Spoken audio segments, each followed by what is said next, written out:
여호와께서 모세에게 이르시되 너는 내가 애굽 땅에서 인도하여 낸 백성과 함께 여기를 떠나서 내가 아브라함과 이삭과 야곱에게 맹세하여 네 자손에게 주기로 한 그 땅으로 올라가라.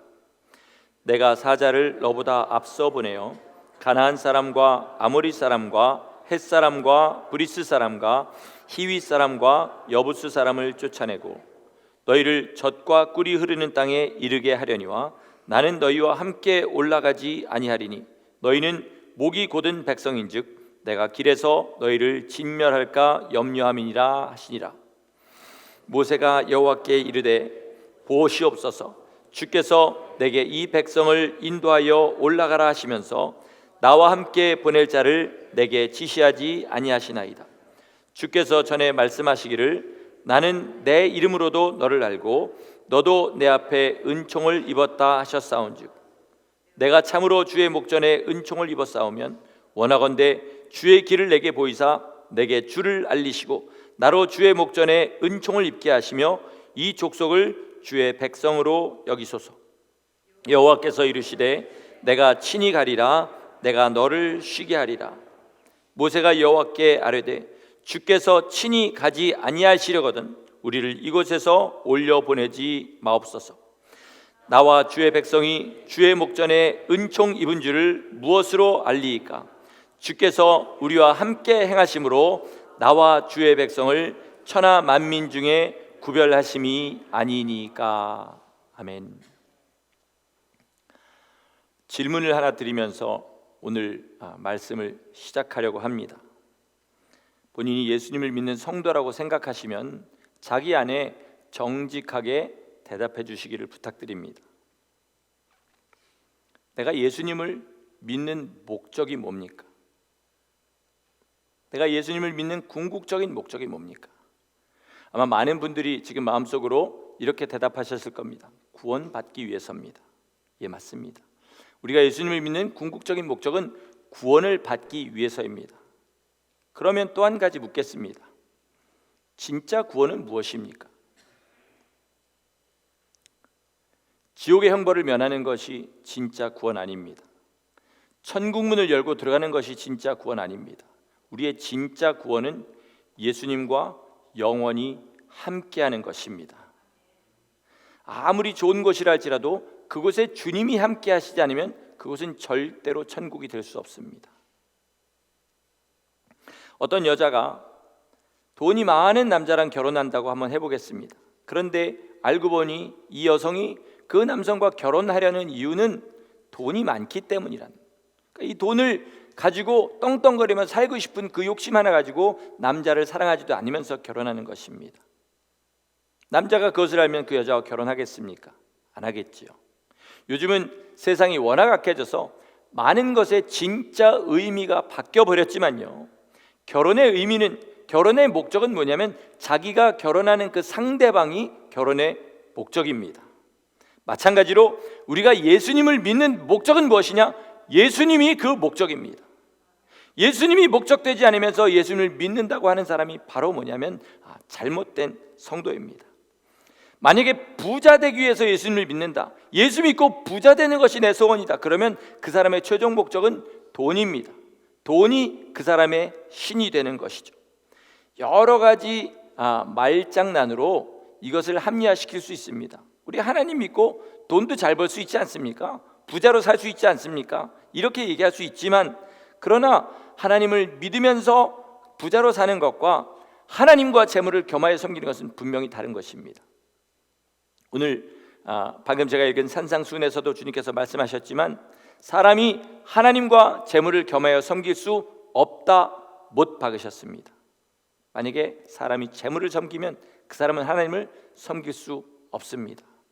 명예나 건강이나 사랑이나 심지어 사역이라 할지라도, 제가 하는 목회라 할지라도 예수님이 내 삶의 마지막 목적이 되지 않고 그것이 목적이 될 때 우리는 그것을 우상이라고 부르고 그 사람은 진짜 구원을 놓쳐버리게 되는 것입니다.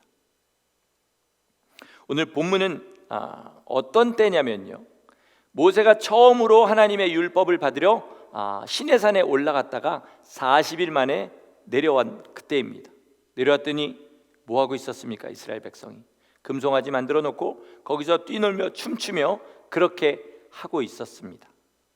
그래서 하나님께서 지금 뭐라고 하시냐면, 내가 사자를 보내서 그 지금 가나안 땅에 있는 사람들 다 몰아내 줄게. 그리고 그 젖과 꿀이 흐르는 땅 내가 약속한 대로 너에게 주겠다. 그러나 너희랑 나는 여기서 끝이다. 나는 너희를 따라 올라가지 않겠다라고 이야기하십니다. 얼핏 들으면요, 그래 여전히 약속하신 것은 주겠다. 그리고 하나님이 안 가시더라도 하나님의 사자를 보내시겠다 했으니까 그게 그거 아닌가 생각할 수 있습니다. 잘 들어보세요. 내 사자를 보내어 그 땅 거민을 다 쫓아내 주겠다. 그러나 나는 너희와 함께 올라가지 않겠다. 무슨 뜻입니까? 버리시겠다는 뜻이죠. 나는 너희와 이별하겠다는 그런 뜻입니다. 여러분, 젖과 꿀이 흐르는 그런 땅은요, 우상을 섬기는 족속들도 지금 현재 소유하고 있습니다. 그렇지 않습니까?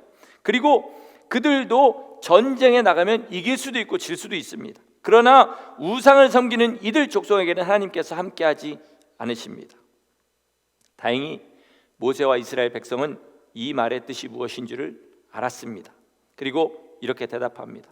하나님, 아무리 젖과 꿀이 흐르는 땅이라 할지라도 하나님이 우리와 함께 가지 않으시면 우리는 차라리 이 척박한 광야에 남겠습니다 라고 그렇게 고백하는 것입니다. 만약에 지금 우리의 상황이라면 이렇게 얘기하는 것이죠. 하나님 안 계신 평안과 번영보다는 하나님 함께 하시는 고난과 가난을 택하겠습니다. 이렇게 주님 앞에 고백하는 것입니다. 여러분, 이게 우리의 고백이 되어야 됩니다. 예수님을 묻는 목적, 오직 예수님과 함께하는 것이 그 목적이 되어야 되지, 그 외에 다른 것이 될 때 그것이 바로 우상 숭배가 되는 것입니다. 여기 계신 각 사람에게 다시 한번 묻겠습니다. 여러분이 예수님을 믿는 목적이 무엇입니까? 정말 예수님만 함께 하시면 돈 없어도 괜찮으십니까? 가난해도 괜찮으십니까? 정말로 예수님만 함께 하시면 내 명예나 사람들에게 난 멸시받아도 정말로 괜찮으십니까? 예수님만 정말로 나 함께 하시면 세상에서 모진 고난을 당하고 어떻게 성도님의 삶은 그렇게 고난으로 가득 차 있습니까? 라는 얘기 들으셔도 정말로 괜찮으시겠습니까? 제가 예전에 이천에 제가 전도사로 섬기던 교회에서 어떤 믿음이 있다고 생각하던 그 집사님, 여자 집사님 한 분과 대화를 나눈 것이 지금 기억이 납니다. 워낙 그때 받은 충격이 좀 컸기 때문에 지금도 그게 생생하게 기억이 나는데, 이 집사님과 믿음에 대한 대화를 하는데 뭐라 그러시냐면요, 이렇게 얘기합니다. 만약에 우리 가정에 어려운 일이 생기거나 그분이 비즈니스를 하고 있었는데 내가 하는 비즈니스에 어려움이 생기게 하신다면 나 예수님 못 믿을 것 같아요. 믿음이 있다고 생각하는 분이었기 때문에 굉장히 충격이 컸어요. 여러분 어떠십니까? 때로는 내 비즈니스가 잘 안 되고 내 삶에 고난이 오는 것과 하나님이 내 삶에 함께 계시지 않는 것 중에 여러분 어떤 것을 택하시겠습니까? 분명히 대답은 하나님을 택하겠다고 이야기합니다. 그리고 그것이 우리의 실제로 마음입니다. 문제는 뭐냐면 하나님과 세상 가운데 택하는 그 시험이요, 그렇게 뻔하게 오지 않는다는 것입니다. 자, 하나님을 섬기는 것이 이 벽 끝에 있습니다. 세상을 섬기는 것이 이 벽 끝에 있어요.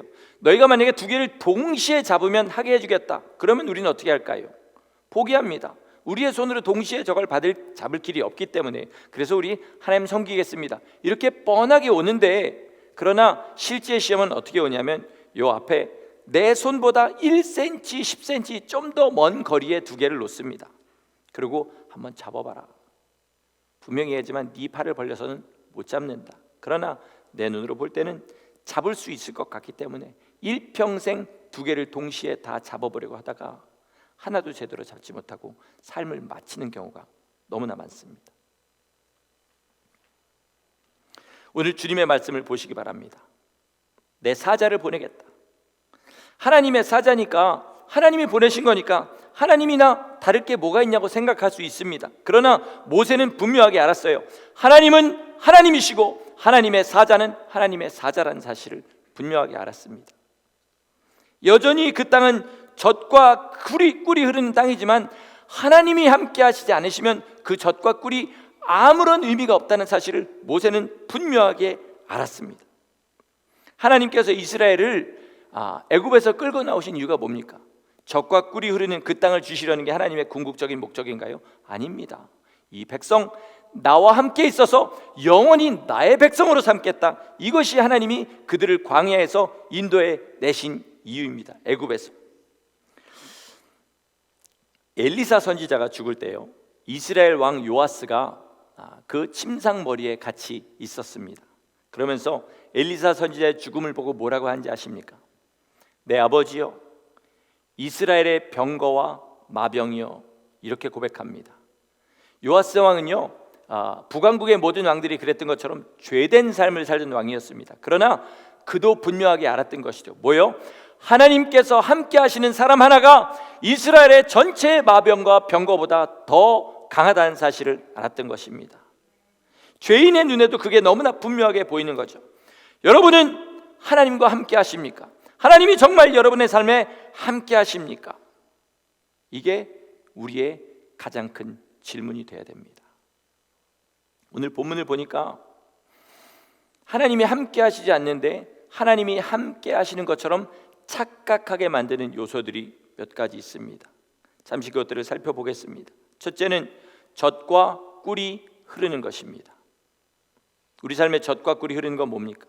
경제적으로 아무런 염려 없고 건강하고 큰 걱정거리 없고 세상에서 경쟁에서 이기고 높아지는 것, 이게 하나님이 함께 하신다고 착각하게 만드는 것이라는 것입니다.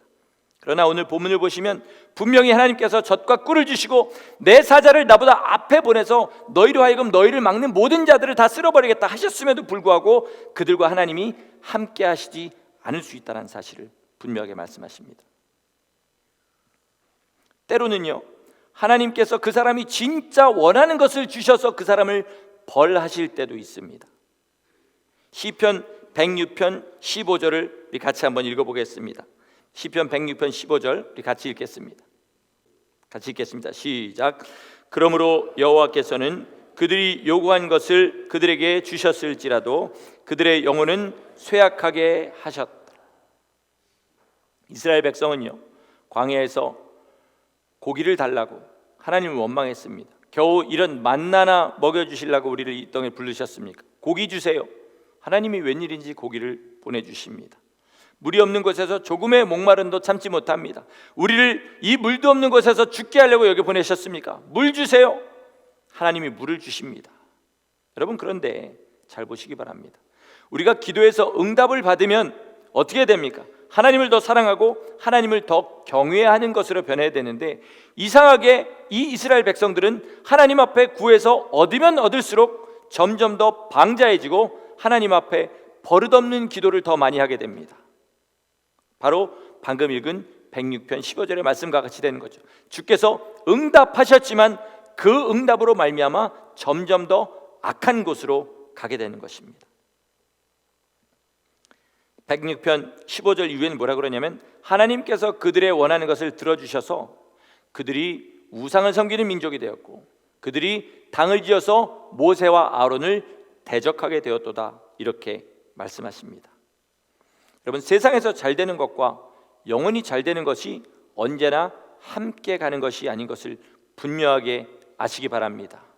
사단이 믿는 자들을 속이려고 만들어 놓은 속임수가 교회 안에 많이 있습니다. 그 중에 한 가지가 뭐냐면, 예수 믿고 세상에서 잘 돼야 하나님도 영광 받으신다. 말짱 거짓말입니다. 우리가 아마 가장 믿고 싶어하는 사단의 속임수 중에 하나인 줄도 모르지만, 여러분, 세상에서 잘 되는 것과 내 영혼이 잘 되는 것은 엄연히 두 개의 다른 문제라는 사실을 분명하게 아시기를 축원합니다. 둘째로, 하나님께서 나와 함께 하신다고 착각하게 만든 것은 뭐냐면 능력입니다. 능력. 기적들이 일어나는 거죠. 병자들이 벌떡벌떡 일어나기도 하고 막 이런 일들이 일어나고 도저히 다른 사람은 할 수 없는 일들이 내 삶 가운데서 일어날 때, 그것이 나와 하나님이 함께하는 그런 증거라고 착각하게 만듭니다. 그러나 오늘 본문에서 분명하게 보시기 바랍니다. 하나님이 사자를 보내셨어요. 그 민족들을 미리 다 쓸어버리시겠다고 했습니다. 만약에 그 일이 일어난다면 이스라엘은 어떻게 생각하겠습니까?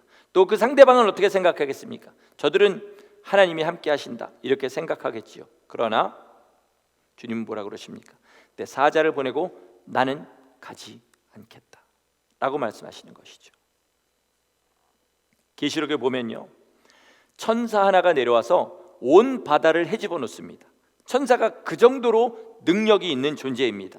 그러나 하나님께서 함께 하시는 것과 천사가 함께 하는 것은 엄연히 다른 문제입니다. 그게 그거 아니냐? 하나님의 사자나 하나님이나 뭐가 문제냐? 이렇게 이야기할 수 있습니다.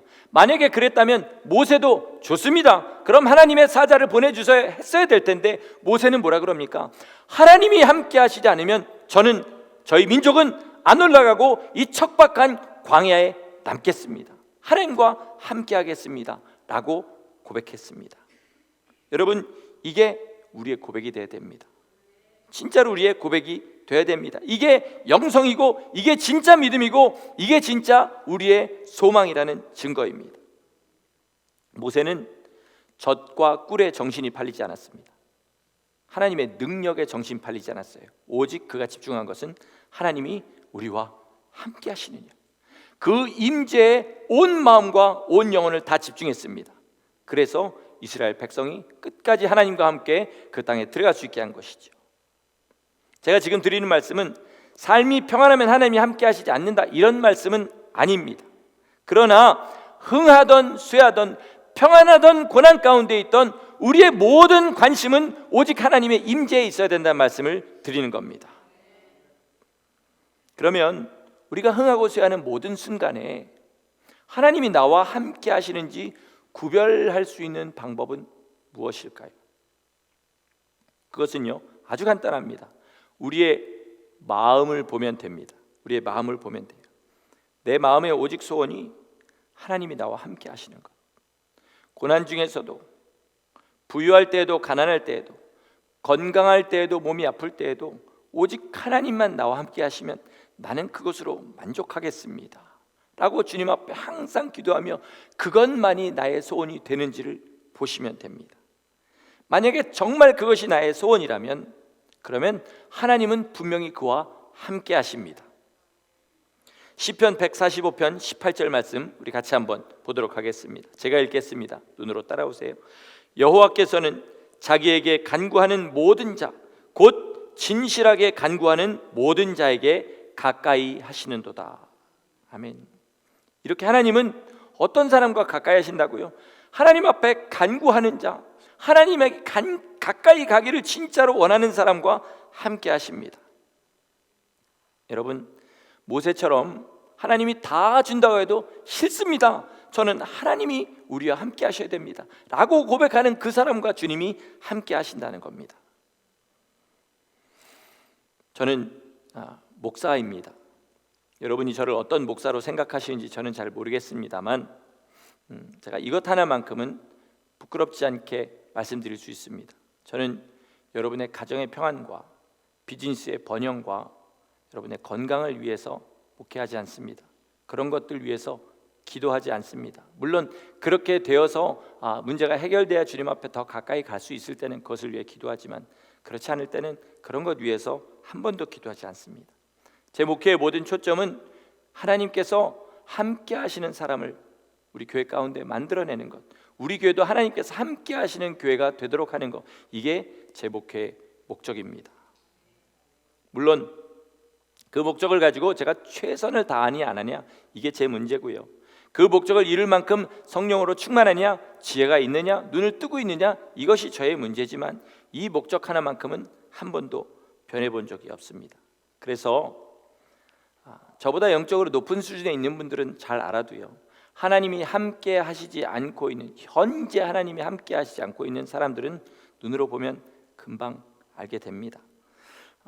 신기한 건 뭐냐면 하나님이 함께 하시지 않을수록 그 사람은 더 강력하게 하나님은 자기와 함께 하신다고 주장한다는 사실이죠. 제가 지금 말씀드리는 거는 그것이 그분의 영원한 상태, 그런 분들의 영원한 상태라고 말씀드린 거 아니에요. 저도 때로는 하나님이 함께 하시지 못할 만한 그런 삶을 살 때가 있고 그런 마음을 가질 때가 있기 때문에 그 상태가 영원한 상태라는 것은 아니지만 하나님이 함께 하실 수 없는 상태에서 그 삶이 맞춰지면 어떻게 되겠습니까? 영원한 구원이 아닌 것이지요. 멸망에 빠지는 것입니다. 물론 심판대 앞에서요, 얼마인지 말씀하실 수 있어요. 목회자를 잘못 만나서 이렇게 되었습니다. 그게 사실일 수도 있어요. 사실일 수도 있습니다. 더 충만하고 저 능력 있는 목사님 만났으면 그렇게 되지 않았을 수도 있겠지요. 그러나 주님께서 뭐라고 말씀하시냐면, 이 작은 자 중에 하나라도 실족해 하면 네 목에 연자뱃돌을 메고 바다에 빠치는 것과 같으리라 말씀하시는 걸 잘 생각해 보세요. 왜 그 사람이 그런 벌을 받게 되냐? 이 소자를 실족하게 하면 이 소자도 멸망하기 때문에 그렇습니다. 여러분, 우리가 시험에 들었다, 누구 때문에 시험에 들었다 얼마인지 얘기할 수 있어요. 그러나 그렇게 해서 시험에 들었다고 해서 자기가 멸망하지 않는 것은 아니라는 사실을 아시기 바랍니다. 내 멸망은, 내가 만약에 구원을 이루지 못한다면 그것은 전적으로 내 탓입니다. 똑같은 사람을 만나고도 시험 들지 않고 끝까지 가는 사람이 있는가 하면, 더 좋은 사람을 만나고도 시험 들어서 주님을 떠나는 사람도 있다는 것을 아시기 바랍니다. 자, 그러면요, 하나님이 함께 하시지 않는 상태에 있는 사람들을 보고 성도님 잘하고 계십니다. 성도님, 저 정말 성도님 위해서 날마다 기도하고 이렇게만 끝까지 가시면 됩니다. 평안하세요 라고 이야기한다면 제가 사람을 살리는 목사입니까? 죽이는 목사입니까? 개개인을 놓고 얘기하면 시험 들어요. 그런데 단에서도 이야기해서 내기 같으면 시험 들어버립니다. 제가 여러분 시험 들으라고 설교하겠습니까? 세상에 어떤 목사가 어디에다가 초점을 두고 있든지 간에 교회가 그냥 부흥해서 사람 많아지는 교회를 원한다 할지라도 어떤 목사가 사람 시험 들으라고 설교하겠느냐는 것이죠. 여러분, 설교하다가 내 얘기다 싶으시면 아멘 하시고 고치시기 바랍니다. 이게 사는 길입니다. 모세가 광야에서요, 이스라엘을 보고 그들이 우상을 숭배하던, 하나님을 원망하던 가만히 내버려두고, 그래 너희들 잘한다, 나는 여전히 너희의 리더다, 이것만 바라보고 만약에 걸어갔더라면 이스라엘은 역사상 가장 저주받은 민족으로 성경에 남아있게 됐을 것입니다. 제가 그 마음으로 지금부터 말씀드립니다. 들어보시기 바랍니다. 마음에 새기시기 바랍니다. 일만하게 뿌리가 뭡니까? 일만하게 뿌리가 뭐예요? 돈 아니고요, 돈을 사랑함입니다. 돈을 사랑함. 돈 자체가 일만하게 뿌리가 아니라 돈을 사랑함이 일만하게 뿌립니다.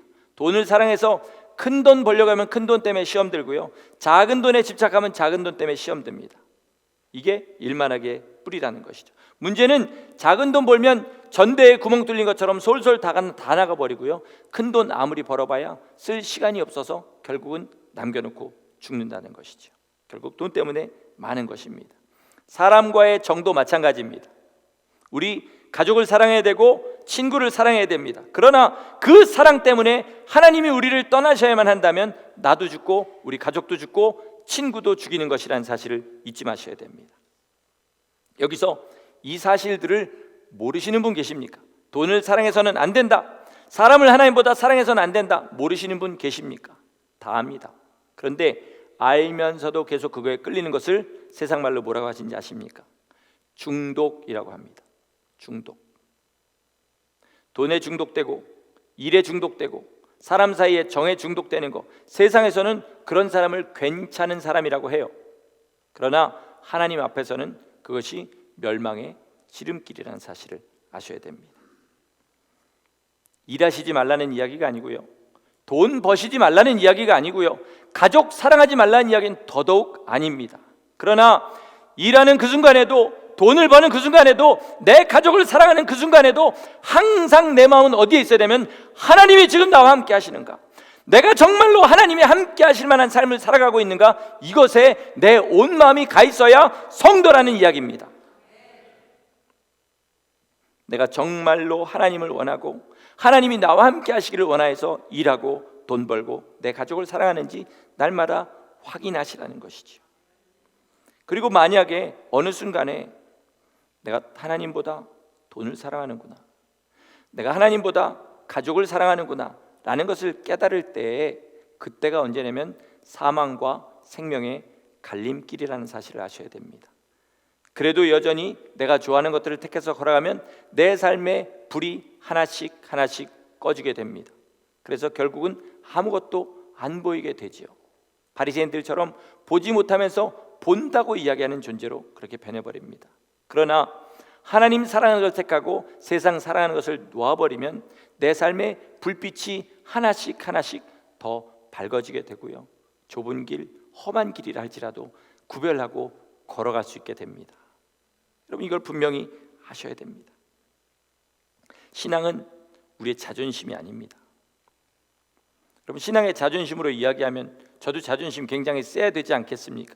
그래도 모태신앙으로 태어나서 목사까지 돼가지고 여기서 설교하고 있는데 신앙의 자존심이 있어야 되잖아요. 저 자존심 없습니다. 진짜로 전 신앙에 자존심 없습니다. 목회자로 자존심 없어요. 누가 와서 잘못된 거 얘기하면 될 수 있으면 빨리 고치려고 그러고, 그리고 아무리 자존심 상한 이야기 들어도 고치려고 그래요. 왜냐하면 죽느냐 사느냐의 문제이기 때문에 그래요. 여러분, 제가 누구한테 존경받고 더 잘 먹고 잘 살려고 목회자 됐으면요, 그런 거 안 했습니다. 여러분, 목회자 한번 정말 여러 번 말씀드리지만 일일 체험 한 번만 해봤으면 좋겠습니다. 죽지 못해서 사는 것이 목회자의 자리입니다. 육체적으로는 그래요. 그러나 영혼은 하늘에 소망이 있기 때문에, 그래서 그거 보고 나가는 길이 목회자의 길인 것이죠. 여러분, 성도의 길도 마찬가지여야 됩니다. 그래서요, 내 삶에 하나님이 함께 하시지 않는다, 이게 결론이 딱 내려지잖아요. 그럼 어떻게 하셔야 되냐면 바싹 거기서 무릎 꿇으셔야 됩니다. 자존심이고 뭐고 아무 필요 없어요. 그냥 거기서 내가 잘못입니다, 이건 모든 것이 다 내 탓입니다. 어떤 때는 물만 흘려도 이걸 여기다 누가 놨어, 그게 아니라 내가 쳤으니까 물이 떨어졌잖아요. 그렇게 가장 근본적인 원인이 자기라는 사실을 알고 회개하는 사람이 돼야 되는데, 그런데 하나님이 지금 나와 함께하지 않는 것이 영원한 멸망은 아니지 않습니까? 그렇죠? 그런데 만약에 그분이 안 계신데도 계시다고 빡빡 우기거나, 아니면 이것은 내 탓이 아니라 남의 탓이라고 그렇게 하고 끝까지 가게 되면 어떻게 그렇게 그 삶이 끝나게 되냐면 멸망으로 빠지게 된다는 것입니다. 우리 시편에 우리 잘 아는 이런 구절이 있습니다. 좀 띄워주세요.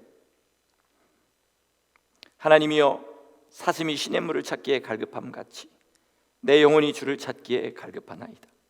내 영혼이 하나님 곧 살아계시는 하나님을 갈망하니 내가 어느 때에 나가서 하나님의 얼굴을 배울까? 주의 궁정에서의 한 날이 다른 곳에서의 첫날보다 나은즉 악인의 장막에 사는 것보다 내 하나님의 성전 문지기로 있는 것이 좋사오니. 여러분, 하나님이 함께 하시기를 간절히 원하는 시편 기자들의 눈물의 고백입니다. 이게 우리 삶의 고백되시기를 예수 이름으로 축원합니다. 정말로 악인의 장막에 첫날을 거하는 것보다 하나님 집에 문지기로 거하는 것을 진짜로 기뻐하는 성도 되시기를 예수 이름으로 축원합니다. 여러분, 내 심정에 어떤 것이 계속 나오고 있습니까? 내 자존심, 내 재물, 내 가족, 이것만 계속 내 마음에 돌아가고 계십니까? 아니면 하나님이 나와 함께 하시는 것이 내 삶의 소원입니다, 이것을 주님 앞에 지금 고백하고 나가고 계십니까? 자기의 삶을 보시기 바랍니다. 마지막으로 다시 한번 묻겠습니다. 하나님이 나와 함께 하시는 것이 거짓 없고 변함없는 내 단 하나의 소원이십니까? 잊지 마십시오. 하나님이 함께 하시지 않으면 세상 모든 것을 다 잃어버린 것입니다. 하나님이 함께 하시면 세상의 모든 것을 다 가진 것입니다. 하나님의 임재는 우리의 전부입니다. 기도하시겠습니다.